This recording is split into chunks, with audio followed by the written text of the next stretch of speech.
Welcome to This Explainer. Today, we're unlocking a seriously powerful intellectual toolkit, the foundations of categorical logic.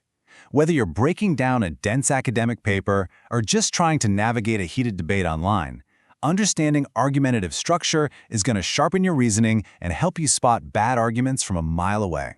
So, let's get building.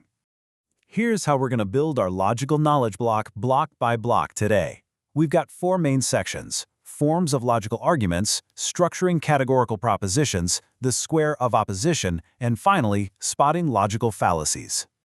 All right, starting right off with Section 1, forms of logical arguments. This is where we pour the absolute foundation of our logical architecture. Now notice the word guarantee here. In a deductive argument, if your premises are true, your conclusion literally has to be true. It's definitive. There is zero guesswork involved. It's the strongest form of logical certainty you can possibly construct. You probably know the classic example. All men are mortal. Socrates is a man, therefore Socrates is mortal. See how securely that works? If we accept those first 2 premises, we are completely locked into the conclusion. It's an airtight logical seal. But hey, not all arguments offer guarantees, right? Inductive arguments rely on probability. Say you observe 1,000 white swans. You might inductively conclude that all swans are white. It's highly probable, for sure, but it's not absolutely guaranteed. The very next swan you see could be black. Then we have abductive arguments, which are all about inferring the best explanation. Think of a doctor running through symptoms to diagnose a patient. That's abductive reasoning in action. Of course, to build any of these arguments, our raw material is language. Language can be informative, it can be expressive, or it can be directive. But the absolutely crucial point here is precision. Precise language is the cement holding our foundational building blocks together. If you let ambiguity creep in, the whole argument just crumbles.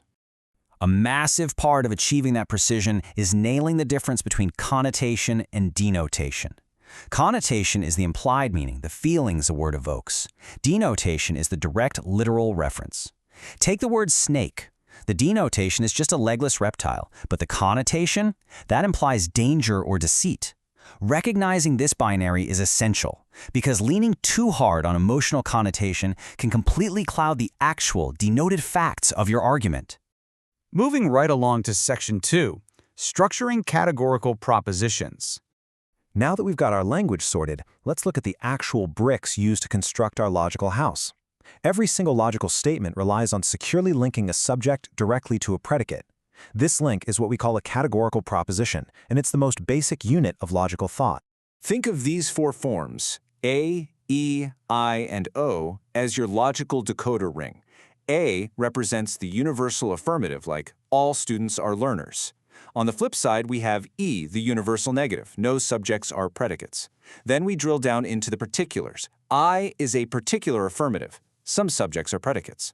And O is a particular negative. Some subjects are not predicates. Master these 4 forms, and you can categorize and analyze basically any claim someone throws at you. Which brings us to part 3, the square of opposition. So we've got our bricks. When we combine those propositions into a formal argument, we create a syllogism. And the validity of a syllogism relies entirely on 2 things: its mood and its figure. Mood just refers to which types of categorical propositions, the A, E, I, or O forms, you're actually using. Figure is the position of the middle term across the premises. Together, mood and figure are the structural DNA that determines if your reasoning is valid. For example, AAA means an argument is built entirely out of 3 universal affirmative statements. To truly visualize how these A, E, I, and O propositions interact, ancient logicians created a brilliant visual map called the classical square of opposition. It perfectly illustrates this fascinating logical tension and harmony between different statements. The square dictates these really dynamic relationships. For instance, A and O statements are contradictory, meaning they absolutely cannot both be true, and they cannot both be false. Same goes for E and I. We've also got contrary relationships, subcontrary connections, and subalternation flowing downward. I know it might sound abstract, but this is basically a mathematical formula for truth. If you know the truth value of one proposition, the square immediately tells you the truth value of the others. So we've built this beautiful, structurally sound logical house using deductive guarantees, precise categorical propositions, and the rigid rules of the square of opposition. But what happens when logic fails? What happens when we inspect a claim and the structural integrity just completely collapses? That takes us to our final section, spotting logical fallacies. This is where abstract theory meets everyday reality. Fallacies are those highly relatable errors in reasoning we encounter all the time. We divide these errors into two camps. Formal fallacies are actual errors in the logical structure itself. The math of the argument is just wrong. Informal fallacies, on the other hand, are errors due to manipulative language, distracting context, or faulty assumptions. Basically, one is a structural breakdown and the other is a linguistic trick. Let's look at formal fallacies first. Examples like affirming the consequent, which is assuming that because a result happened, one specific cause absolutely had to trigger it, represent a flaw in the actual architecture of the argument.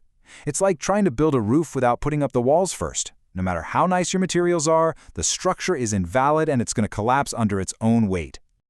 Now, informal fallacies are a bit sneakier. Spotting these is absolute intellectual self-defense. Ad hominem is when someone attacks the person instead of the argument itself. A straw man is when someone misrepresents your argument just to make it easier to attack. And false cause assumes that just because two things happen together, one must have caused the other. Nailing these down helps you cut right through the noise and demand better, clearer reasoning in everyday discourse. All right, here is our final summary cheat sheet. We've covered a massive amount of ground today.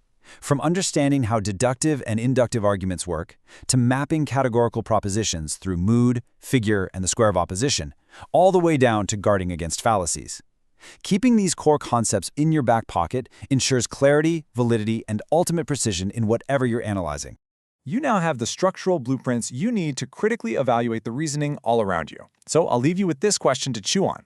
What is a widely accepted truth in your life right now that, upon closer inspection, might just be a logical fallacy in disguise? Thanks so much for joining me for this explainer. Keep questioning everything.